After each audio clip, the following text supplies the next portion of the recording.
Já bych poprosila na Lidickou 61. No. Jak jsi se měla dneska? Dneska, no, nebyl to úplně nejúspěšnější den ze všech. A váš? Ještě jednou, já vás vůbec slyším. Že to nebylo úplně nejúspěšnější den ze všech. Jo, jak to? No, tak měla jsem dneska takovou pracovní příležitost a úplně to nevyšlo. Vlastně jsem byla na takovém castingu, ale asi to nebylo úplně pro mě, no. Ale víte jak? Dneska tady dobrý, zítra špatný, to je jak taková ta sinusoida, jo? Nahoru dolů, nahoru dolů. A to znám, no, jenom To nevadí, tak snad ta jízda, se vám příjemný den, jo? Děkuji. Pojedeme nějakou chvilku, jo, protože odsaď Jo, jasně. No, No a vy co děláte? Studujete, pracujete nebo?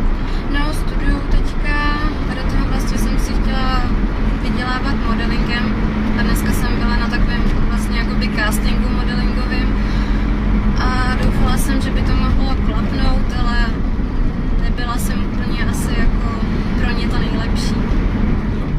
No víte co, já mám takovýho jednoho, jako mám takhle, mám pár známých, který prostě drží nějaký, který mají nějaké agentury a že bych vám možná jako mohl na něho nějak dát kontakt, nebo bych s něčím pomoct, jo? Co si myslíte? Tyjo, to by bylo fakt dobrý. Jo?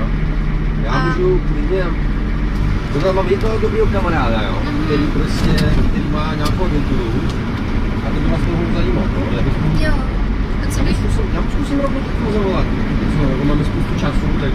A co bych tak musela asi udělat, protože tohle je takový trošku většinou vždycky ošemetný. No, tak se domluvíme, já mu zavolám. A když řekne, že jo, že má zájem, jo, tak si domluvíme. Počkejte, já mu hned zavolám. Tak to byste byla hodná. Ano?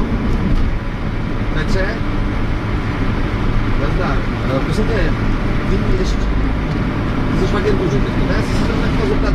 Já prostě tě tady se seznamkou s holkou a já se snažím protlačit prostě do toho světa modelingu a že bys se na ně podíval, víš co? Tak prostě řekneš, jo, ne, jako mi to neobnáš, ona k tebe přijede a uděláš si s ním casting, no, jo. Dobře. Tak jo, tak víš co, jasně, já ti pak taky pomůžu, no. Samozřejmě, já vás doporučím tomu kamarádovi, ale samozřejmě si na vás musím podívat taky sám, že jo.